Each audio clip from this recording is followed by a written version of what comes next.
খুব তাড়াতাড়ি মা আর সন্তান এক হচ্ছে। খুব ভালো খবর, একদম আনন্দিত খবর। কারণ সন্তানকে ছেড়ে মা থাকতে পারে নাকি? তাই কোনোদিনই থাকতে পারে না। সন্তান তো মায়ের কোলেই মানায়, এবং মাই একমাত্র সন্তানের ভালো চায়, শুভাকাঙ্ক্ষী যাকে বলে। তা মাকে ছেড়ে থাকবে কেন? তা 8 মাস আগে যখন ছেলের সামনে থেকে চলে যাওয়া হয়েছিল, তখন ছেলেটার কথা কেন ভুলে গিয়েছিল? কেন ভুলে গিয়েছিল? কি আছে প্রশ্নের উত্তর? কি কারণে? তখন তো ছেলেটাকে আটকে রেখেছিল না কেউ ঘরে। ছেলে বারান্দায় বসেছিল, ছেলের সামনে সমস্ত জিনিসপত্র নিয়ে মা বেরিয়ে গেছিল, একবারও ছেলের কথা মনে পড়েনি। তা তোমরা বুঝতে পেরেছো আমি কি নিয়ে বলতে এসেছি? আজকে অনেক কিছু বলার আছে। মার সন্তান এক জায়গায় হচ্ছে, একসাথে হচ্ছে, খুব তাড়াতাড়ি মিলে যাচ্ছে। অবশ্যই এটা অ্যাপ্রিসিয়েট করতে হবে। তো এত সুন্দর একটা গুড নিউজ, এত একটা মধুর মিলন আমরা দেখার জন্য অপেক্ষা করছি। যে মা সন্তানকে ফেলে চলে গেছিল, মায়ের কোলে সন্তান আবার যাচ্ছে। তা হ্যালো বন্ধুরা, কেমন আছো? নিশ্চয়ই সকলে ভালো আছে। গুড মর্নিং সবাইকে। আজকে টিন তার ভিডিওতে বলেছে মা আর ছেলে খুব তাড়াতাড়ি এক হচ্ছে। হয়তো প্রথম ছেলে অসুবিধা করবে, পরে ঠিক হয়ে যাবে। তা আজকে টিনের কাছে আমার কয়েকটা প্রশ্ন আছে। প্রশ্নগুলো স্বাভাবিক, প্রত্যেকেই করতে পারে, এর উত্তরও টিনের কাছে আছে। আজকে আমার কাছে একটা স্ক্রিনশট এসেছে, একটা কমেন্টসের স্ক্রিনশট এসেছে। একজন আমার ভিউয়ার্স মেসেঞ্জারে পাঠিয়েছে। তা আমি স্ক্রিনশটটা তোমাদের সঙ্গে একটু শেয়ার করতে চাই। তা চলো দেখি স্ক্রিনশটটা কি, একটুখানি দেখে নিই।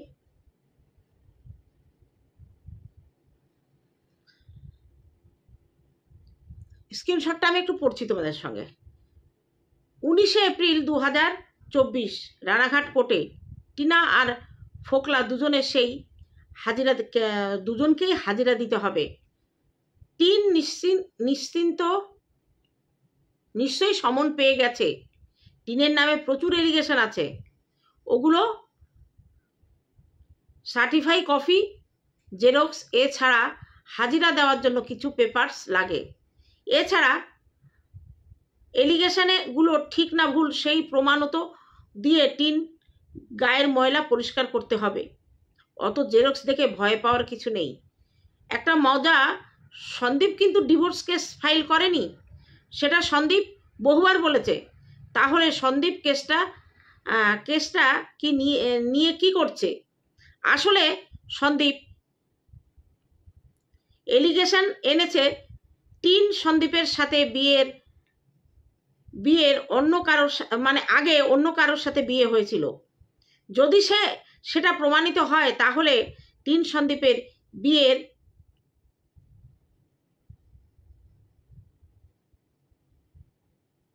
অর্থাৎ বিয়ের যখন অস্তিত্বই নেই, তখন ডিভোর্স কিসের? আরও অনেক মারপ্যাচ আছে। টিনের অবস্থা খারাপ হতে চলেছে। অন্তত 5 বছর যদি কোর্টে ঘুরে তাহলে টিন শেষ। এই যে কমেন্টটা যে করেছে, সে কিন্তু অনেক দূরদর্শিতার সঙ্গে কমেন্টটা করেছে। এবং এটা কিন্তু আমার কথা নয়, কমেন্টসে এসছে সন্দীপ নাকি একটা কেস করেছে যে তার সঙ্গে বিয়ের আগে টিনের আলাদা এক জায়গায় বিয়ে হয়েছিল। তা আমরা একটু ফ্ল্যাশব্যাকে যাই। যখন সন্দীপের সঙ্গে বিয়ের কথাবার্তা চলছিল, তখন হঠাৎ করে টিনের মা টিনকে নিয়ে সরাসরি সন্দীপদের বাড়ি চলে এসেছিল। আজ থেকে 5 বছর আগে। গ্রামের মেয়ে, গ্রামের ছেলের বিয়ে হচ্ছে, কেউ শহরের না। সেখানে হঠাৎ করে পাকা কথাও হয়নি, টিন চলে এসেছে তার মাকে নিয়ে ছেলের বাড়িতে। এটা একটু আশ্চর্য লাগে না তোমাদের? আশ্চর্য লাগে কি না? ছেলে মেয়ের বাড়িতে যেতে পারে, কিন্তু হঠাৎ মেয়েকে নিয়ে মা সরাসরি সন্দীপের বাড়ি এসেছে। কি এমন ঘটনা ছিল যেটাকে আড়াল করার জন্য টিনকে নিয়ে সরাসরি সন্দীপের বাড়ি উপস্থিত হয়েছিল? মেয়েকে সামনে টোপ হিসাবে রেখে সন্দীপের মাথাটা চিবিয়ে খেয়েছিল। এবং সন্দীপের সঙ্গে বিয়ে হয়েছিল, তার আগে কিন্তু টিনের একটা বিয়ে হয়েছিল, এবং সেই বিয়েটা এই ফোকলার সঙ্গেই হয়েছিল। এই কমেন্টের ভিত্তিতে আমি অনুমান করে বলছি। এটা আমার মানে আমি এখানে এই মানে নিজের থেকে কিছু বলছি না, এই কমেন্টের পরে আমার অনুমান হচ্ছে। এবং সেই বিয়েটা যেহেতু ফোকলার টিন ছোটবেলার প্রেমিক প্রেমিকা ফোকলার কাছ থেকে সরিয়ে এনে সন্দীপের কাছে বিয়ে দিয়েছিল এবং ফোকলার সঙ্গে টিন পালিয়ে গিয়ে বিয়ে করেছিল। এই ঘটনাটা আমার অনুমান, এবং এই অনুমান কতটা সত্যতায় পরিণত হবে আগামী দিনে তোমরা বুঝতে পারবে। যে কেসটা সন্দীপ করেছে, যদি এই কেসটা টিন প্রমাণ না করতে পারে যে এটা ভুল, তাহলে কিন্তু সন্দীপ এই কেসে জিতে গিয়ে টিনের কি অবস্থা হবে। যেখানে বিয়ের কোনো মানে অস্তিত্ব নেই সেখানে কি করে ডিভোর্স হয়? কারণ প্রথম বিয়ের ডিভোর্স না হওয়াকালীন যদি কেউ আরেকজনকে বিয়ে করে, সেই বিয়ের কোনো অস্তিত্ব থাকে না। প্রথম বিয়েটাই আসল বিয়ে। কারণ ফোকলার সঙ্গে টিনের পালিয়ে গিয়ে যে বিয়েটা, সেটা একটা মন্দিরে হয়েছিল, সেটা একটা মন্দিরে হয়েছিল। এই যে আমাদের বাংলাদেশের আরশ যে কথাটা বলে যে ওর বিয়ে হয়ে গেছে, ও অবশ্য পরে বলে, কিন্তু এই বিয়েটা অনেক আগেই হয়েছিল। এবং তখন ওই ফোকলা রাজমিস্ত্রির জোগালের কাজ করত, এবং রাজমিস্ত্রির জোগালের থেকে সন্দীপ সেই সময় ছেলে হিসাবে পাত্র হিসেবে অনেক ভালো, এখনও অবশ্য অনেক স্ট্যান্ডার্ড, ফোকলার থেকে সন্দীপ অনেক স্ট্যান্ডার্ড। এগুলো কিন্তু আমার অনুমান, আমি কিন্তু এখানে কোনো স্ট্যাম্প মারতে আসিনি, আমার অনুমান। এই কমেন্টটা যে করেছে তার কমেন্টের মধ্য দিয়ে সে অনেক কিছু বুঝিয়ে দিয়েছে। আর যে কথাগুলো আমরা ভিডিওতে দেখেছি সেই কথাগুলোই বলবো। ওদের লাভ স্টোরিতে ওরা দুজনে মিলে বসেছে, বিয়ের আগে টিন তার মাকে নিয়ে সন্দীপদের বাড়ি এসে উঠেছিল। এটা তো গোপন তথ্য না, এটা অরিজিনাল আমরা ভিডিওতে দেখেছি। তাহলে টিন প্রমাণ করুক, এবং এটা প্রমাণ করতে না চটির সুক্তালাক হয়ে যাবে। 10টা বছর কোর্টে ঘুরতে হবে, প্রমাণ করতে গেলে না 10টা বছর ঘুরতে হবে। কিষাণুর তখন 18 বছর বয়স হয়ে যাবে। কিষাণু তখন নিজের সিদ্ধান্ত নেবে যে সে মার কাছে থাকবে না বাবার কাছে থাকবে। এবং এই যে টিন বলছে না আমার ছেলেকে আদর করব, তার ছেলেকে আদর করতে কে বারণ করেছিল? কোনো আইন আছে নাকি যে ছেলের কাছ থেকে মাকে সরাবে? কোনো আইন নেই।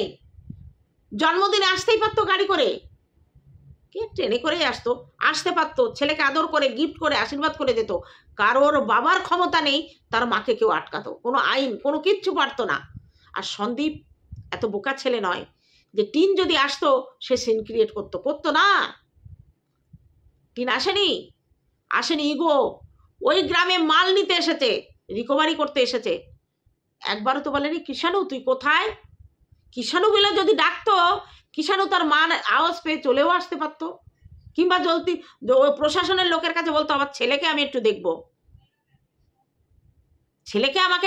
আমি একটু দেখবো।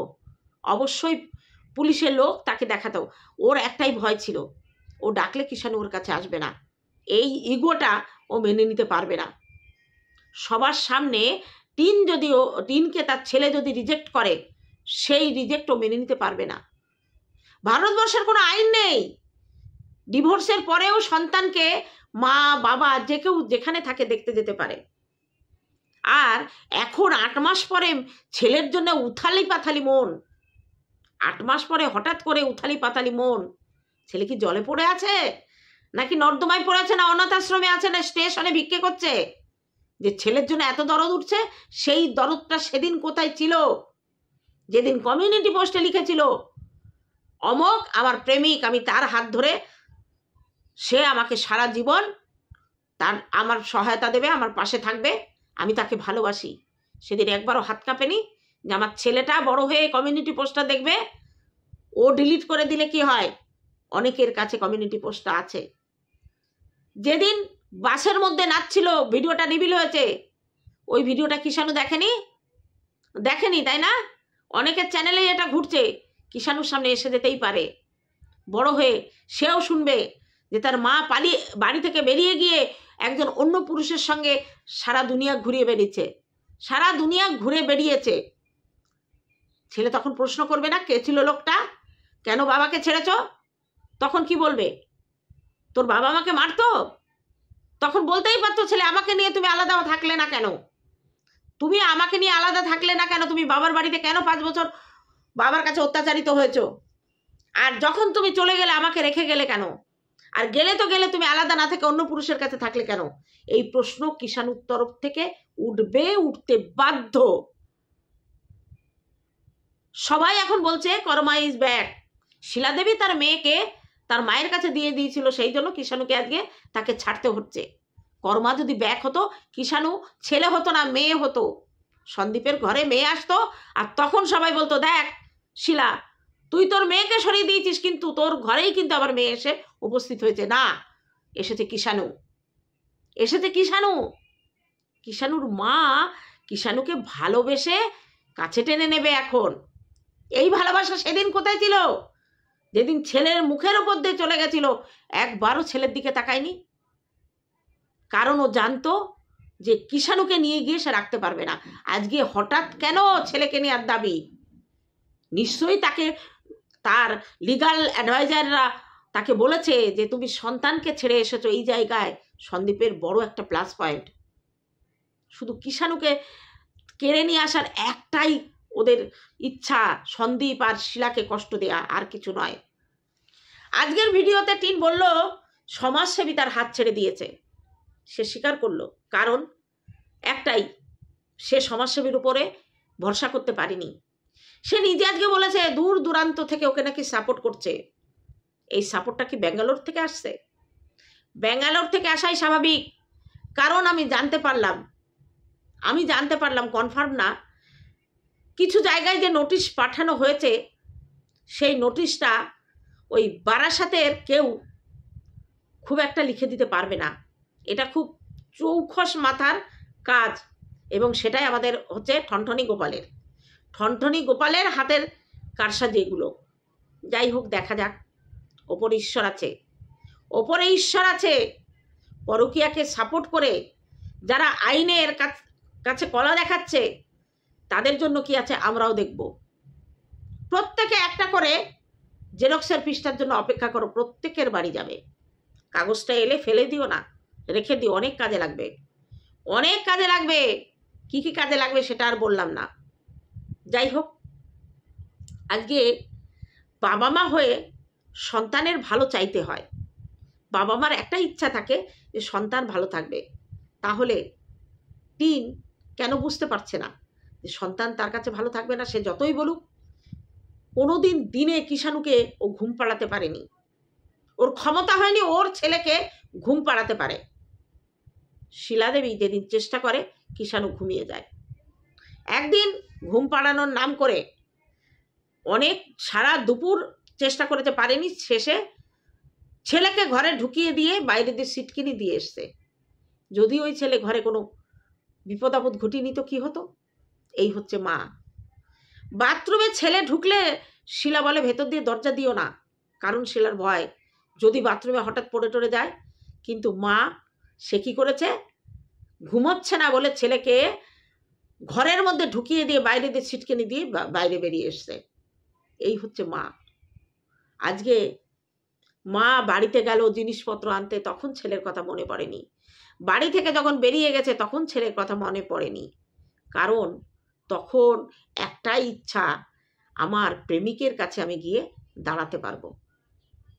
আমরা দেখেছি এই অবস্থায় কেউ তৃতীয় পক্ষের ভূমিকায় অভিনয় করেনি, বলেনি, বক্তব্য রাখেনি, কেউ তৃতীয় পক্ষ হয়নি। কারণ উভয় পক্ষের কথা শুনে তাদের সম্পর্কটাকে জুড়ে দেওয়ার জন্য নাকি কেউ চেষ্টা করেনি, সে কন্ট্রোভার্সি ক্রিয়েটারই হোক আর কোনো আত্মীয়ই হোক। কিন্তু আমরা দেখেছি জলপাইগুড়ির কাকু, রক্তের সম্পর্ক না, কিন্তু তবুও তিনি তৃতীয় পক্ষ হয়ে দুই পক্ষকে মেলাতে চেয়েছিল। সন্দীপ রাজি হয়েছিল, টিনের বাবা মাও রাজি ছিল, কিন্তু টিন শর্ত দিয়েছিল যে সন্দীপ যদি তার মাকে ছেড়ে আলাদা থাকে তবেই আমি তার সংসার করব, তাছাড়া করব না। আর এই যে কোনো স্ত্রী যদি তার স্বামীর মা বাবাকে না দেখে আলাদা থাকার, ছেলেকে নিয়ে আলাদা থাকার মানে চিন্তা ভাবনা করে, প্রশাসনের কাছে সেই বউয়ের অস্তিত্ব থাকে না। মা বাবার সম্মান বউয়ের সম্মান থেকে কম না, বউকে যেমন তুমি দেখবা তার দায়িত্ব নিতে হবে, মা বাবারও দায়িত্ব নেওয়া ছেলের কর্তব্যের মধ্যে পড়ে। এবং সেটা না করলে মা বাবা যদি আইনের দ্বারস্থ হয় না, অবশ্যই ছেলের অসুবিধা হবে বৌমার। আর ছেলে যদি কোর্টের কাছে গিয়ে বলে আমার মা বাবাকে অস্বীকার করে আমাকে নিয়ে আলাদা থাকতে চায়, এক কথায় ডিভোর্স হয়ে যায়। 3 আইন আমরাও কিছু জানি। তুমি তৈরি থাকো কতদিনের জন্য তোমার কোর্ট বাড়ি করে করে কোর্টের কাছে তোমাকে ঘর ভাড়া নিয়ে থাকতে হবে। এতদিন ফোকলার সঙ্গে আনন্দ করে চুটিয়ে প্রেম করে বেরিয়ে তীর্থ ধর্ম করে এসো ভাবনি। একটা কথা কি মনে রেখো, কাউকে দৌড় করাতে গেলে নিজেকেও দৌড়তে হয়, দৌড়াতে থাকো। আজকে সেদিন শর্ট ভিডিওটাই দেখেছো তোমার স্কিনের কি অবস্থা। সন্দীপদের বাড়ি বহু সুখে থাকতে, এসির মধ্যে থাকতে তোমার আঙুলগুলো দেখলে মনে হয় না তুমি কোনোদিন রেগুলার রান্না করেছো। যেদিন ভালো ভালো রেসিপি, রেস্টুরেন্টের রেসিপি হয় সেদিন তুমি রান্না করতে। আমাদের হাত দেখলে মনে হয় না যে আমাদের হাত দেখলে মনে হয় যে আমাদের কাজের হাত, তবু তো আমার কাজের লোক আছে। আর টিনের শ্বশুরবাড়ি যখন ভিডিওগুলো একটু দেখো তো, আর এখন তার হাত দেখো, ভাগাভাগি করে কাজ করতে হয়। একদিন মা রান্না করে, একদিন ঠাকুমা করে, একদিন ও করে। আর দৌড়াও রোদে জলে বৃষ্টিতে শীতে গরমে, কোর্টে যাও, দেখো কেমন লাগে। 17ই আগস্টের পর থেকে আমরা নাকি সব জানি। আজকে টিন তার ভিডিওতে বললো সব জানি আমরা, সব বলেছো না, তোমার কাছ থেকে জানতে হয়েছে অনেক কায়দা করে। 17ই আগস্টের পর থেকে তুমি কি করেছো সবকিছু কি আমাদের জানিয়েছো? বাড়ি থেকে বেরিয়ে গেছো, মামা বাড়ি থেকেছো, নিজের বাড়ি গিয়ে উঠেছো, দাদার কাছে মার খেয়েছো, সেখান থেকে ঘর ভাড়া করে অন্য জায়গায় থেকেছো। কে তোমাকে ঘর ভাড়া করে রেখেছে, কার বাড়িতে তুমি ছিলে, কে তোমার দেখাশোনা করতো, দেখিয়েছো তুমি, কিন্তু প্রকাশ হয়ে গেছে। তাহলে আজকে কি করে দাবি করছো 17 আগস্টের পর থেকে তোমরা সব জানো? অনেক কিছু লুকিয়েছো, কিন্তু দেখো ধর্মের কল বাতাসে নড়ে গেছে। কল কাউকে বাজাতে হয়নি, কল এমনি বেজে উঠেছে। কারণ তুমি যে তলায় তলায় ফোকলার সঙ্গে রোমান্টিক করে, মানে রোমান্টিক হয়ে ঘুরে বেড়াচ্ছিলে, সেটা সবাইকে অস্তিত্ব তুমি বোঝাচ্ছিলে এবং সন্দীপকে জ্বালানোর জন্য তুমি এটা করছিলে। এখান থেকে এক সাইড থেকে দেখানো, হাত দেখানো, ফুল নেওয়া, গিফট নেওয়া, এই সব চলছিল। শেষে একেবারে হাটে হাড়ি ভাঙলো, বাসের মধ্যে নৃত্য করা। তুমি তোমার ভিউয়ার্সদের ঠকিয়েছো, মিথ্যে বলে ঠকিয়েছো। শেষে যখন ধরা পড়েছ তখন বলেছো তুমি কার নামে সিঁদুর পড়ো, সন্দীপের নামে সিঁদুর পড়ো, আর ফোকলার সঙ্গে তুমি সংসার করো। অবশ্যই তুমি সংসার করো, যে যতই বলুক। যখন তাকে নিয়ে তুমি ঘুরে বেড়াচ্ছ, হোটেলে তার সঙ্গে থাকছো, পাশের ঘরে তোমরা থাকছো, তার পাশের ঘরে সবাই বলে দিয়েছে কোন সিটে একজন থাকবে, কোন সিটে দুজন থাকবে। তাহলে তুমি কি করে বলছো আজকে 17 আগস্টের পর থেকে তোমরা সব জানো? তুমি জানাওনি, কিছু জেনে নিতে হয়েছে আমাদের। আজকে সমাজসেবা দাদার কাছে আশীর্বাদ নিচ্ছ, তোমার একটাই কামনা, হাত জোর করে সবার কাছে বলছো যেন আমার বাচ্চাটাকে আমি ফেরত পাই। তোমার বাচ্চা তো হারিয়ে যায়নি, তুমি ফেরত পাবে কোথা থেকে? তোমার বাচ্চা তো ঠিক জায়গায় মতো আছে। তুমি এমনভাবে বলছো যেন বাচ্চা হারিয়ে গিয়েছে, তুমি খুঁজছো তাকে। বাচ্চাটাকে হারিয়ে ফেলেছো তুমি নিজে হাতে তাকে রেখে এসেছো, ভুল করে না, ইচ্ছা করে রেখে এসেছো। এখনো তুমি মনের থেকে চাও না ছেলে তোমার কাছে থাকুক। তুমি শুধু সন্দীপকে আর শিলা দেবীকে টাইট দেওয়ার জন্য তুমি তোমার ছেলের এই যে নতুন গান ধরেছো যে ছেলে আমার ছেলে আমার কাছে ফিরে আসুক। তুমি সুখবর দিতে এসেছো, মা ছেলে এক হতে চলেছো। যেদিন এক হবে সেদিন আমরা জেনে যাব, তোমার সুখবর দেয়া লাগবে না। কিষাণুকে ছেড়ে এসেছিলে, সেটা সুখবর ছিল? কিষাণু তোমার বুকের দুধ ছাড়া ঘুমাতো না। সেই বুকের দুধ না পেয়ে সে ঠাম্মির বুকের দুধ মুখে দিয়ে, শুকনো দুধ মুখে দিয়ে, যেটা টানলেও কোনোদিন দুধ বেরোবে না, সেই কষ্ট পেয়ে ছেলেটা ঘুমিয়েছে। সেদিন সুখবর ছিল? যেদিন মাল আনতে গেছিলে শুধু সোনা খুঁজছিলে, কাঁথা খুঁজছিলে। আজকে বলছে মানে একজন বলছে যে সোনা হারিয়ে গিয়েছে, তা এফআইআর করেনি কেন? সোনার জন্য এফআইআর করা লাগে না, এফআইআর যার জন্য করেছে সেই ঠেলাটা সামলাতে পারলে হয়। আবার বলছে তার তো 7খানা কাঁথা পায়নি। হায় আমার পোড়া কপাল, যে বাড়িতে তার নিজের নারী ছেঁড়া সন্তান রয়েছে সেটা সে খোঁজেনি, একবারও খুঁজে দেখেনি তার সন্তান কোথায়। কাঁথা খুঁজছে, কাঁথা। তার ছেলের থেকে তার কাঁথার দাম বেশি ছিল। আর আজকে বলছে আমার ছেলেকে যেন আমি ফিরে পাই। ও সবাইকে বুঝাতে এসেছে ছেলেকে ছাড়া আমি কষ্টে ছিলাম, আমি ক্যামেরার সামনে বলতাম না। আহারে আহারে, ছেলের জন্য যদি মা কষ্ট পায় না, মায়ের মুখে ভাত ওঠে না। মা, আমি দেখেছি সন্তানকে হারিয়ে মায়ের কি কষ্ট হয়। আমি দেখেছি রাতে ঘুমাতে পারে না, ঘুমের ট্যাবলেটেও তার ঘুম আসে না, খাওয়ায় রুচি থাকে না, বিছনা ছেড়ে উঠতে পারে না, হাসা তো দূরের কথা, কথা বলতেও কষ্ট হয়। আর তোমরা এই 8 মাসে ভিউয়ার্সরা একবার কমেন্ট করে বলো তো, টিনকে তোমরা কোনো দিন এই ধরনের কষ্ট অবস্থায় দেখেছো? দেখনি, কারণ সে কষ্টে ছিলই না, সে মহা খুশি ছিল। তার পেছনের টান নেই, তার আঁচল ধরে টেনে বলার কেউ নেই, মা তুমি কোথায় যাচ্ছ, আমি যাব না। যখন তখন বাড়ি থেকে বেরিয়ে যেতে পারে, রাতে চলে যেতে পারে প্রেমিকের সঙ্গে গিয়ে, পরের দিন সকালে আসতে পারে, 2 দিন বাড়ি না থাকলেও চলে। আজকে হঠাৎ করে কোথায়? আজকে ছেলের জন্য এত কেন কষ্ট? কিসের জন্য? কিসের ভয়ে? কেসে হারার ভয়ে? নাকি সন্দীপকে আর সন্দীপের মাকে টাইট দেওয়ার জন্য? টাইট দেওয়ার জন্য। তবে ওপরে যদি ঈশ্বর আছে, তোমার এই নোংরা মনোবাঞ্ছনা কোনোদিন পূর্ণ হবে না। হ্যাঁ, শেষে তুমি ঠিকই বলেছ যে কিষাণুর তার মা বাবা দুজনেরই আদর ভালোবাসা পাবে। কোনোদিন কি কেউ বারণ করেছে তোমাকে ভালোবাসতে যাও না? সন্দীপের কাছেই ছেলে থাকবে, ছেলে তার বাবার কাছেই থাকবে, খাল বিল নালায় পড়ে নেই। তোমার দরকার হয় তুমি সেখানে গিয়ে আদর করে আসো, তাকে নিয়ে ঘোরো একটু, তার খাবার দাও কিনে, তাকে জামা কাপড় কিনে দাও। এত যে ঘুরে বেরিয়েছো, ছেলের জন্য কি কিনেছো দেখিয়েছো? সবার জন্য ধাগা, তুলসী, কত কি কিনেছো, ছেলের জন্য কি কিনেছো? পয়লা বৈশাখ গেল, ছেলের জন্য কি কিনলে? নাকি বলবো আমি লুকিয়ে লুকিয়ে কিনেছি? ও মা, তোমার ছেলের জন্য কষ্ট হচ্ছে সেটা তুমি লুকিয়ে গেছো, এখন কেন বলছো? তাহলে এখনো লুকাচ্ছ না কেন? ক্যামেরায় এসে বলছো কেন? যা করো ক্যামেরার বাইরে করো। এতদিন তুমি ছেলের জন্য ক্যামেরার বাইরে কেঁদেছো, হঠাৎ তোমার কি এমন হলো যে তুমি ক্যামেরার সামনে এসে ছেলের জন্য, আমার ছেলেটা যেন আমার কাছে ফিরে আসে? আজকে ক্যামেরার সামনে কেন? দুনিয়ার লোকের জন্য গিফট এনেছো। বন্ধুরা, তোমাদের একটা কথা বলি, আজকে রুমালির ছেলের পৈতের গিফটগুলো তোমরা একটু দেখো। সেখানে একটা গিফট আছে যেটা টিন পাঠিয়েছে, হয়তো নিজে গিয়েও দিয়ে এসছে, আমাদের দেখায়নি সেটা। কারণ সেই গিফট কেনা ওই কোথায় গেছিল ঘুরতে, ওখান থেকে, এবং সেটার 2টো কপি ছিল, একটা ওদের বাড়িতে আছে, একটা দিয়ে দিয়েছে। একদম নিয়মিত ওদের দুজনের মধ্যে হয়তো যোগাযোগ আছে, এমন হতে পারে একই রকম গিফট অনেকে কিনে দিতে পারে, কিন্তু আমার মনে হয়, আমি কনফার্ম না, যার জন্য আমি জোর দিয়ে বলতে পারছি না, রুমালির সঙ্গে টিনের ভালো সম্পর্ক আছে। রুমালি প্রতিশোধ দিচ্ছে।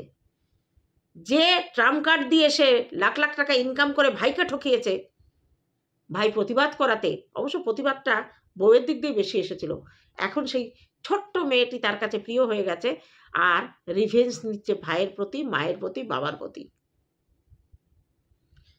যাই হোক বন্ধুরা, ভিডিওটা ছোট হবে, তবুও কিছু করার নেই, এইখানে রাখলাম।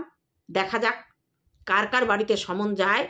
সবাই লোটা কম্বল গোটাও, সবাইকে একসঙ্গে জেলে যেতে হবে। আর টিন কতদিন আদালত আর বাড়ি করে, আর শেষ পরিণতি কিষাণুর ঠিকানা কোথায় হয়, দেখা যাক। এটা দেখার অপেক্ষায় থাকলাম। চলো বন্ধুরা, আজকে এখানেই রাখছি, দেখা হবে অন্য কোনো ভিডিওতে। যদি ভিডিওটি ভালো লাগে কমেন্ট করো, লাইক দিও। টাটা আমার ভিউয়ার্সদের জন্য।